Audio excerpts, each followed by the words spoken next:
dengan Ibu Elia di pelajaran ekonomi hari ini.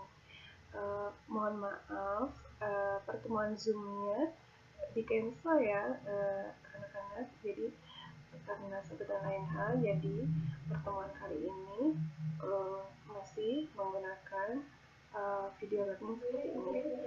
Nah, hari ini kita belajar tentang masih di bab 2 yaitu pertumbuhan ekonomi dan pembangunan ekonomi. Hanya memang sebetulnya materi pertumbuhan ekonomi kan sudah ya, lalu pembangunan ekonomi pun sebetulnya sudah Ibu berikan PowerPoint-nya, hanya memang belum diterangkan. Tadinya memang mau dijelaskan di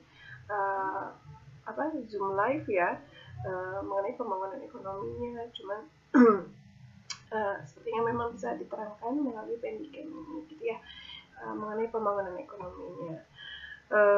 Ibu tidak akan banyak mengulang karena memang sebetulnya bisa dibaca sendiri ya, hanya memang ada beberapa yang perlu dijelaskan. Oke. Nah,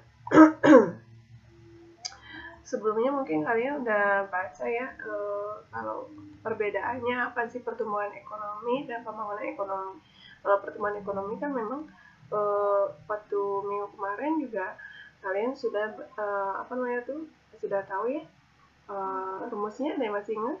Untuk pertumbuhan ekonomi kan bisa dihitung dari pendapatan per kapita atau GDP atau PDB dari suatu negara gitu ya. Dibandingkan tuh misalnya PDB atau pendapatan per kapita tahun lalu dengan tahun yang misalnya untuk tahun ini ya, kita hitung tahun 2020, berarti tahun tahun ini 2020 dikurangin dengan tahun lalu 2019 dibagi tahun lalu dikali 100%, seperti itu ya. Nah, lalu kalau pembangunan ekonomi seperti apa? Sebetulnya ini saling berkaitan, pertumbuhan ekonomi dan pembangunan ekonomi ya. Jadi kita lihat ya perbedaannya di sini. Kalau pertumbuhan ekonomi itu lebih ke proses naiknya produk per kapita terus menerus gitu ya. Jadi dihitung gitu ya secara matematis, biasanya bersifat berarti kuantitatifnya bisa diukur dengan angka. Kemudian kalau pembangunan ekonomi, proses perubahan menuju perbaikan termasuk usaha meningkatkan pendapatan per kapitanya. Jadi usahanya untuk mendapatkan per kapita meningkat dalam jangka panjang. Nah, kalau berarti pembangunan ekonomi itu lebih bersifat kualitatif, artinya tidak hanya dihitung melalui angka gitu, tapi sebetulnya bisa juga dihitung gitu ya. Nah, kemudian kalau pertumbuhan ekonomi itu tidak memperhatikan pemerataan pendapatan, jadi misalnya dihitung ya udah dihitung dapat itu, tapi tidak dilihat bahwa pendapat itu merata nggak di seluruh masyarakat Indonesia gitu ya. Nah, kalau misalnya pembangunan ekonomi itu memperhatikan pemerataan pendapatan termasuk pemerataan pembangunan dan hasil-hasilnya gitu ya. Kemudian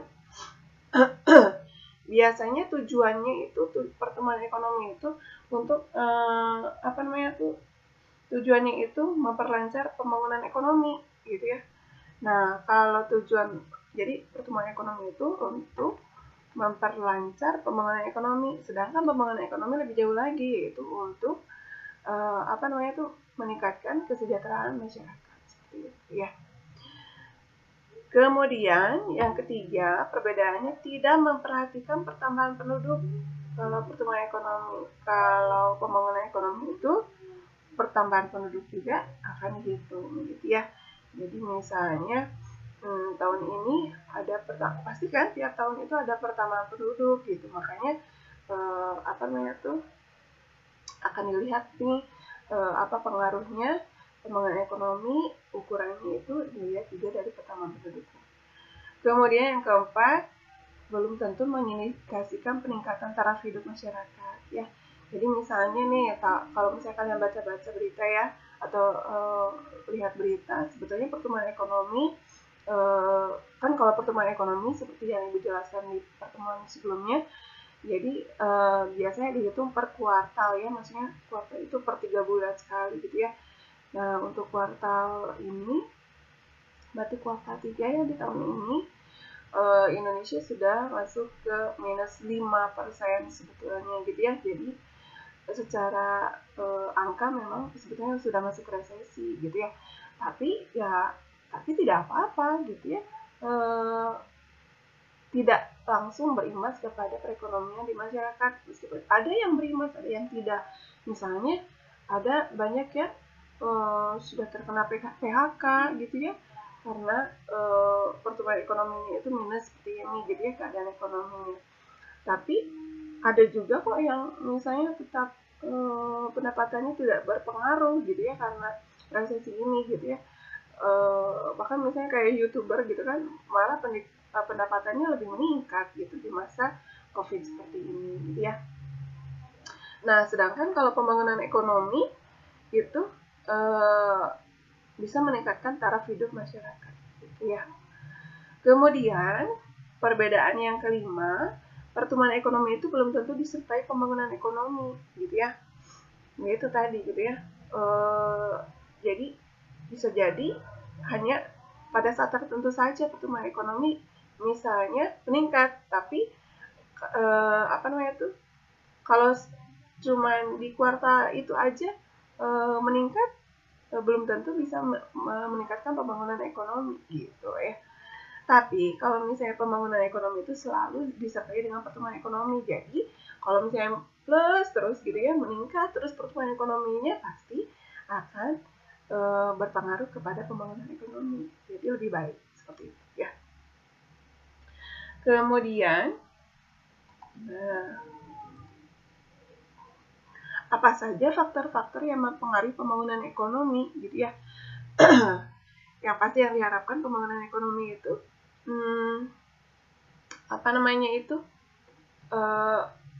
bagus gitu ya, lebih baik gitu ya dari masa ke masa gitu ya. Nah, faktornya bisa dipengaruhi oleh apa saja gitu ya. Ada faktor ekonomi dan non ekonomi. Kalau faktor ekonominya itu bisa dipengaruhi oleh sumber daya manusianya, artinya kualitas orang-orang yang masyarakatnya seperti apa, pendidikannya, skillnya, kemampuannya gitu ya. Kemudian sumber daya alamnya gitu ya, misalnya kita punya sektornya banyak, ada pertambangan, kemudian pertanian, industri gitu ya. Biasanya sih ciri dari negara yang lebih maju itu biasanya dari teknologinya juga. Oh, ini yang keempat. Ketiga dulu ya. Yang ketiga, modalnya apakah banyak atau tidak. Yang keempat, teknologinya. Yang tadi yang Ibu bilang, dia teknologi dan kewirausahaan. Atau ada yang tahu istilah ini, kewirausahaan?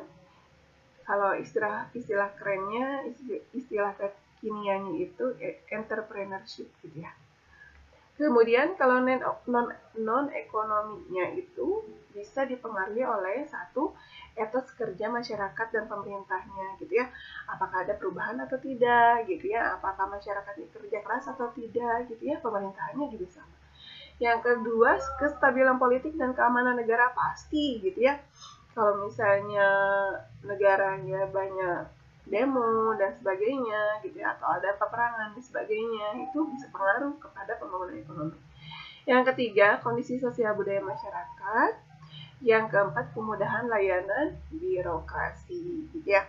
Kayak kalau sekarang sih udah mulai berangsur-angsur lebih baik ya. Jadi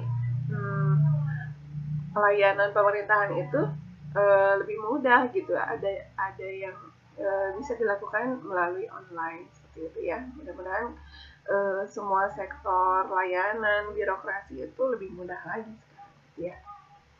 Nah, ini nih. Selanjutnya, indikatornya yang menentukan keberhasilan pembangunan ekonomi itu apa sih? Ada indikator moneter dan non moneter. Moneter itu berarti kan keuangan gitu ya. Nah, kalau indikator moneter itu bisa dilihat dari PDB ya, PDB-nya meningkat atau tidak gitu ya. dari tahun ke tahun gitu, adakah peningkatan atau tidak? Kalau menurun berarti ya tidak ada pembangunan gitu ya. Kemudian ada pendapatan per kapita yang meningkat juga atau tidak gitu ya, itu dari indikator moneter. Atau misalnya bisa juga dilihat dari struktur ekonominya ada perubahan atau tidak gitu ya. Nah, kalau indikator non moneter itu bisa dilihat dari indeks kualitas hidup. Biasanya siapa yang mengukur? Biasanya ada dari UNDP ya. UNDP biasanya melihat mengukur indeks kualitas hidup. Itu apa saja yang dilihat, bisa dari ada 4 ya. Ada 4 untuk mengukur indeks kualitas hidup. Yang pertama adalah kesehatan dan kesejahteraan, yang kedua adalah pendidikan, yang ketiga adalah tenaga kerja, yang keempat adalah infrastrukturnya, gitu ya, pembangunannya. Yang selanjutnya indeks pembangunan manusia. Itu biasanya siapa yang mengukur? Dari Indonesianya biasanya BPS gitu ya, Badan Pusat Statistik itu mengukur IPM per tahun biasanya. Misalnya tahun 2019 mengukur yang 2018, tahun 2020 mengukur yang 2019 gitu ya. Kita bisa tahu IPM tahun 2020 ya nanti tahun depan 2021 gitu ya. Nah, kalau IPM yang dilihat itu ada tiga dimensi, yaitu biasanya usia ya, umur panjang atau tidak gitu ya, kemudian pendidikan, kemudian yang ketiga adalah standar hidup layak atau kesejahteraan, bisa diukur juga dari pendapatan per kapita gitu ya. Kemudian ada indikator campuran. Kalau indikator campuran itu bisa dilihat dari angka tabungan masyarakat seperti apa gitu ya, kemudian urbanisasinya gitu kan. Kalau misalnya ada urbanisasi meningkat, oh berarti ada industrialisasi gitu, maksudnya kota itu semakin meningkat, semakin terbangun gitu, orang-orang desa biasanya tertarik untuk datang ke kota gitu ya.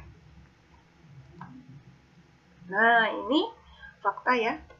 Fakta ya, ini Ibu cari di internet, kalian juga bisa cari ya. Ini adalah indeks pembangunan manusia, IPM yang tadi ya. Indeks pembangunan manusia tahun 2019 ini dari BPS, Berita Resmi Statistik 17 Februari 2020, berarti terbaru ya ini ya.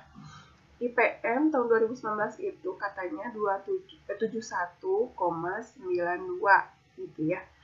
Nah, ini yang tadi 3 aspek yang dihitung. Yang pertama, angka harapan hidup saat lahir. Jadi anak yang baru lahir tahun 2019 tuh bisa punya harapan hidup berapa tahun? Katanya sih sampai 71,34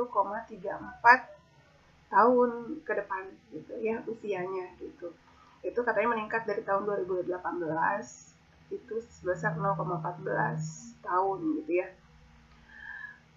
Kemudian rata-rata lama sekolah itu biasanya 8,34 tahun gitu ya. Jadi kalau yang 2019 itu rata-ratanya berarti sampai kelas, kalau 8 tahun itu dari ke SD sampai SMP mungkin ya, gitu, sampai kelas 9. Kemudian harapan lama sekolah itu maksudnya yang di tahun 2019 7 tahun, usianya 7 tahun itu dia punya harapan sekolah itu sampai 12,95 tahun, artinya mungkin kalau dihitung-hitung bisa sampai kuliah D1 seperti itu ya. Tuh. Kemudian, nah ini sekarang yang ketiga, pengeluaran per kapita per tahun yang disesuaikan. Katanya di tahun 2019 itu rata-rata masyarakat Indonesia pengeluaran per kapitanya 11.269.000 rupiah per tahun. Itu ya. Nah, ini kategori IPM di seluruh Indonesia gitu ya. Yang paling tinggi ya di Sumatera, Jawa, Kalimantan, Sulawesi sebagian kecil aja, Bali gitu ya.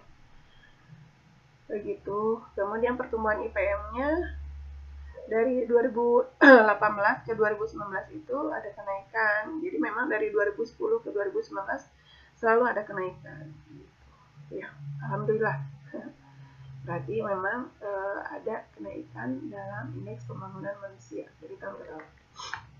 Selanjutnya, nah ini kalau misalnya kita lihat perbandingannya dengan negara lain, kita bisa tahu gitu ya, Indonesia itu ada di peringkat mana. Kalau secara global, dari 189 negara, kita ada di ranking ke 111. Menurut kalian gimana? Ya lumayan lah ya, gitu, nggak terakhir teing, tapi ya sebaiknya sih ditingkatkan kembali gitu ya. Kemudian ranking di ASEAN dari 10 negara itu kita peringkat ke-6. Nah, ini yang tadi sudah dibahas, usia harapan hidup ya, itu ada peningkatan dari 2017, 2018, 2019. Harapan lama sekolah juga ada peningkatan. Kemudian pengeluaran per kapitanya juga meningkat. Kemudian rata-rata lama sekolahnya juga meningkat. Ya. Nah, ini IPM Indonesia tahun 2017 sampai 2019. Ada peningkatan terus-menerus ya. Secara rata-rata dari sini semua bisa dapat angka seperti ini. Nah, kalau secara provinsi, ini peringkat di 2019 itu yang paling tinggi itu ada di Jakarta. Kemudian yang kedua ada di DIY, Yogyakarta ya. Lalu yang ketiga ada di Kalimantan Timur, gitu ya. Nah, kalau yang terendah itu, 3 terendah, itu NTT, kemudian Papua Barat, lalu yang paling rendah sekali Papua, gitu ya. Nah, ini juga ada fakta, ini Ibu ambil dari artikel di Tempo. Nah, kalau ini, jadi, kalau tadi hanya angka saja ya, ini kita lihat, kita baca bareng-bareng, Indonesia memiliki peringkat kualitas hidup ke 111 dari 189 negara, gitu ya. Peringkat indeks pembangunan manusia tahunan dihitung menggunakan 3 kategori tadi ya, kesehatan, pendidikan, dan pendapatan. Nah, ini dikutip dari situs Human Development Index Ranking 2019, Indonesia berbagi tempat di peringkat 111 dengan Samoa, ada negara Samoa. Angka harapan hidup Indonesia itu 71,5 tahun, sementara Samoa itu 73,2. Hong Kong katanya memiliki angka harapan hidup tertinggi. Jadi masyarakat itu memiliki usia rata-rata harapan hidupnya 85 tahun. Sedangkan Afrika Tengah itu, Republik Afrika Tengah, harapan hidupnya terendah yaitu 52,8 tahun. Oke, kemudian mengenai perencanaan dengan kebijakan pembangunan ekonomi ya. Nah, kalau ini ada apa saja kira-kira kebijakan mengenai pembangunan ekonomi. Yang pertama adalah kebijakan perencanaan. Jadi kebijakan pembangunan ekonomi ini biasanya berskala nasional ya. Jadi biasanya dipimpin langsung oleh presiden. Makanya setiap pergantian presiden biasanya akan ada berbagai perubahan tentang kebijakan perencanaan seperti ini ya. Kebijakan perencanaan biasanya berkaitan dengan penyusunan rencana pembangunan nasional. Misalnya kayak waktu pemerintahan Soeharto itu namanya Repelita, rencana pembangunan 5 tahun. Kalau misalnya Jokowi ada yang namanya Nawacita gitu ya. Jadi memang berbeda-beda biasanya. Kemudian yang kedua, kebijakan penganggaran. Ini kebijakan yang berkaitan dengan penyusunan alokasi pendanaan atau pagu indikatif. Misalnya kalau di pemerintahan pusat ada namanya APBN, anggaran pendapatan belanja dan belanja negara gitu ya. Kalau di daerah ada APBD seperti itu. Kemudian yang ketiga ada kebijakan pemantauan dan evaluasi. Kalau ini berkaitan dengan pemantauan dan evaluasi pelaksanaan rencana pembangunan nasional. Biasanya ini masyarakat pun bisa memantau dan mengevaluasi ya. Kemudian kebijakan penanganan masalah. Kalau ini berkaitan dengan permasalahan mendesak dan berskala besar sesuai penugasan presiden. Misalnya kayak sekarang karena ada COVID, presiden mengeluarkan kebijakan baru yang mendadak gitu ya. Jadi misalnya ada bantuan untuk masyarakat yang memiliki kebutuhan gitu ya karena COVID ini gitu ya. Kemudian selanjutnya adalah strategi pembangunan ekonomi Indonesia itu ada apa saja? banyak ya. Ini hanya sebagian kecil gitu ya. Jadi yang pertama secara umum adalah mengembangkan pusat-pusat perekonomian seperti ibu kota provinsi, kota besar, kota kecil, yaitu kecamatan dan pedesaan. Lalu meningkatkan investasi agar kegiatan produksi perusahaan meningkat dan dapat mengurangi pengangguran gitu ya. Lalu yang ketiga, membangun sarana pendidikan dan kesehatan yang baik dan merata di seluruh Indonesia. Ya karena pendidikan dan kesehatan ini salah satu aspek yang dinilai dalam IPM gitu ya. Lalu yang keempat, meningkatkan pembangunan infrastruktur fasilitas publik di berbagai wilayah Indonesia, misalnya seperti sekolah, rumah sakit, dan sebagainya. Kemudian melakukan sertifikasi dan pelatihan tenaga kerja agar tenaga kerja di Indonesia lebih profesional. Lalu menerapkan riset iptek dalam dunia industri untuk menekan biaya produksi ya ini ya. Lalu meningkatkan pelatihan dan pengembangan kewirausahaan, jadi agar masyarakat terdorong untuk melakukan usaha. Lalu mempermudah akses modal bagi petani, nelayan, dan pelaku UMKM gitu ya. Dan terakhir memberi bantuan dan insentif bagi badan usaha yang berorientasi ekspor, karena ekspor juga adalah salah satu penyumbang pendapatan nasional. Semoga bisa dimengerti ya. Kalau ada yang belum dimengerti boleh ditanyakan ke Ibu langsung aja gitu ya. Itu adalah materi tentang pembangunan ekonomi. Sebelum kita akhiri, Ibu akan membahas tugas tanggal 18 Agustus 2020 sebetulnya ini ada yang sudah mengumpul, ada yang belum gitu ya. Nah, yang belum boleh menyusul dikumpulkan. Kalau yang sudah juga ada yang betul, ada yang masih keliru gitu ya dalam menghitung laju pertumbuhan ekonomi gitu ya. Ini diketahui kan negara X, Y, Z gitu ya. PDB tahun 2014 dan 2015-nya dihitung mana yang memiliki laju pertumbuhan ekonomi paling tinggi. Nah, berarti yang kita hitung adalah pertumbuhan ekonomi tahun 2015-nya. Cara menghitungnya berarti, nah ini kalau yang X berarti PDB 2015 negara X dikurangi 2014. PDB 2014 negara X per PDB 2014 negara X dikali 100%. Angkanya, nah hasilnya adalah 8,77%. Jadi dikurangi PDB tahun sebelumnya dibagi PDB tahun sebelumnya lagi ya, bukan tahun 2015-nya, bukan yang awal, tapi ya yang sebelumnya gitu ya. Kalau yang Y sama, jadi PDB 2015-nya dikurangi PDB 2014-nya dibagi PDB 2014-nya, hasilnya segini. Jangan lupa dikali 100%. Lalu pertumbuhan ekonomi negara Z PDB 2015 ya dikurangi PDB 2014-nya per PDB 2014-nya. Hasilnya juga 9,97%. Gitu ya. Nah, jadi bisa dibandingkan. Yang paling besar sudah jelas di sini.